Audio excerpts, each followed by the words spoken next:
Fala pessoal, a paz do Senhor, vocês estão bem? Eu espero que sim. Eu sou o Maicon e no vídeo de hoje daremos abertura a uma nova série aqui no canal sobre avivamentos da igreja. E o assunto que veremos hoje é o avivamento da Rua Azusa.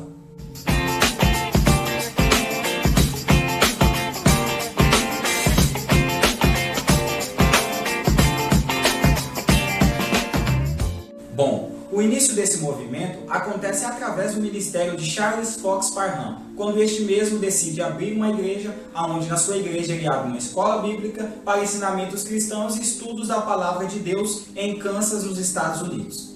E através dessa escola bíblica, Parham e seus alunos todos os dias estudaram a palavra de Deus, meditaram em Atos dos Apóstolos e oravam também buscando o batismo com o Espírito Santo, onde mais tarde Parham e seus alunos seriam batizados e receberiam o dom de falar em línguas. E nessa mesma escola bíblica está matriculado um menino chamado William Joseph Seymour. Filhos de pais afro-americanos, nascido em 1870, ele também passa a estudar Atos dos Apóstolos juntos com seus colegas, e também a buscar uma vida de pastoreio e também uma vida intensa de relacionamento com Deus. A história diz que Seymour chegava a orar 5 horas por dia. E a sua oração era somente em um único propósito: buscar a plenitude do Espírito Santo. Ele buscava incessantemente o batismo com o Espírito Santo e desejava falar em línguas. Entretanto, Seymour, por ser negro, teve que enfrentar uma grande dificuldade naquela época, que foi o afastamento dos seus colegas. A história diz que pelo fato dele ser negro, ele não podia se assentar dentro da sala de aula com seus colegas. Ele estava impedido e não tinha autorização de assentar e ficar no mesmo convívio com os seus colegas e irmãos brancos. Ele teria que ficar de pé no corredor da escola. E por conta disso, ele foi impedido de receber oração. Quando seus amigos, os seus irmãos, foram batizados com o Espírito Santo, juntamente com seu professor Parham, Seymour infelizmente não pôde receber a princípio esse batismo porque ele não pôde entrar na sala para receber essa oração, mesmo ele tendo convicção na mensagem que estava sendo pregada por Parham. O tempo passa e Seymour continua se dedicando ao intenso relacionamento com Deus e buscando a plenitude do Espírito Santo, quando ele vai receber um convite para estar pregando em uma igreja em Los Angeles. E ele vai receber uma ajuda do seu professor Parham, junto com seus familiares, para poder estar se deslocando até ali. Então ele parte de Houston para Los Angeles para estar cooperando ali com os irmãos. Entretanto, ao chegar na igreja e se deparar com um tipo de sermão de Seymour, os fiéis não gostaram muito daquela mensagem, porque a mensagem de Seymour era diferente das mensagens que eram pregadas naquela época. A mensagem dele envolvia o batismo com o Espírito Santo, a salvação por meio da fé e também sobre a volta de Jesus Cristo. Ao ouvir esse tipo de sermão, os fiéis automaticamente expulsaram Seymour da congregação, não deixando ele pregar. Agora, expulso da igreja, sem condição de se hospedar, sem condição até mesmo de voltar para casa, porque ele não tinha o dinheiro para poder estar voltando para sua casa, Seymour estava, Deus dará, estava na rua, quando um irmão, membro daquela igreja, ele teve compaixão de Seymour e deixou ele ficar em sua casa hospedado. Na casa desse irmão, chamado Edward Lee, Seymour passa a novamente buscar intensamente o batismo com o Espírito Santo, e ele intensifica a sua vida de oração, a sua vida de comunhão. Ele passa a ler a Bíblia mais, ele passa a se dedicar mais. De 5 horas, Seymour agora está orando 7 horas por dia, no mesmo propósito: o batismo com o Espírito Santo e a plenitude de Deus. Então, uma reunião de oração começa a acontecer na casa da família Asbury, localizada na rua Bonnie Brown, número 214, onde nessa mesma noite, em 9 de abril de 1906, naquela reunião, vários irmãos novamente vão receber o batismo com o Espírito Santo.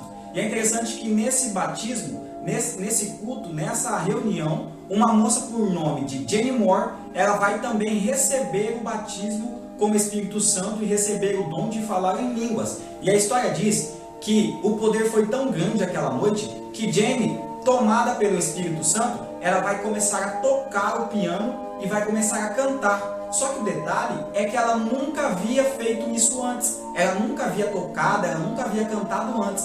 E cheia do Espírito Santo, ela passa a realizar esse feito, testificando o poder da glória de Deus. Após a notícia desse acontecimento, não vai demorar muito para aquela casa não caber mais de gente, pois vinha gente de todos os lugares. Jenny Moore passa a frequentar aquelas reuniões, aonde posteriormente ela vai se apaixonar e vai se casar com Seymour. Seymour, depois de muitos dias também, ele vai receber o pedido que ele havia insistentemente pedido a Deus, que é o batismo com o Espírito Santo e o dom de falar em língua. Bom, a casa não cabia mais de gente. E agora Seymour reúne alguns irmãos e sai pela cidade procurando um lugar maior para poder receber toda aquela quantidade de pessoas.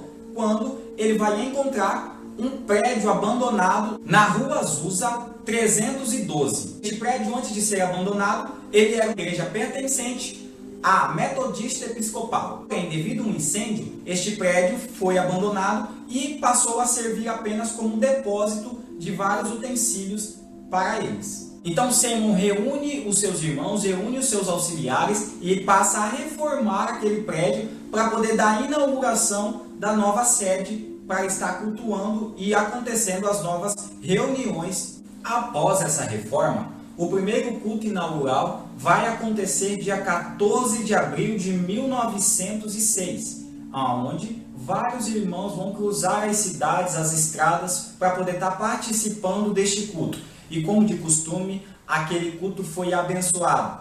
Aquele culto, o Espírito se revelou de uma forma tremenda para os irmãos, aonde muitos foram batizados através das orações de Seymour e muitos receberam o dom de falar em línguas. E esse culto foi um marco para o início desse movimento pentecostal em toda a Europa, chegando ao ponto de missionários que estavam situados em outros países ficarem sabendo deste feito e também se deslocarem para a Rua Azusa para poder participar desse culto. E participando desses cultos, lá eles receberam os ensinos de Seymour referente à salvação por fé, referente ao batismo com o Espírito Santo, referente ao retorno de Jesus Cristo para buscar a sua igreja, e com isso ficaram impactados com isso, voltaram para os seus países e começaram a pregar essa doutrina. Começaram a pregar esses ensinos, dando força ao movimento pentecostal. O avivamento na Rua Azusa foi um fator fundamental para a criação do movimento pentecostal, podendo chegar até nós nos dias de hoje. Então essa foi a história de hoje. Se você gostou desse conteúdo, se você gostou dessa história, deixe o seu like, ative as notificações, se inscreva aqui no canal, que nós daremos início a essa nova série de avivamentos. Compartilhe com os seus amigos, para que eles possam também ser alcançados através dessas histórias que edificam muito a nossa fé. Então fique com Deus e até o próximo vídeo.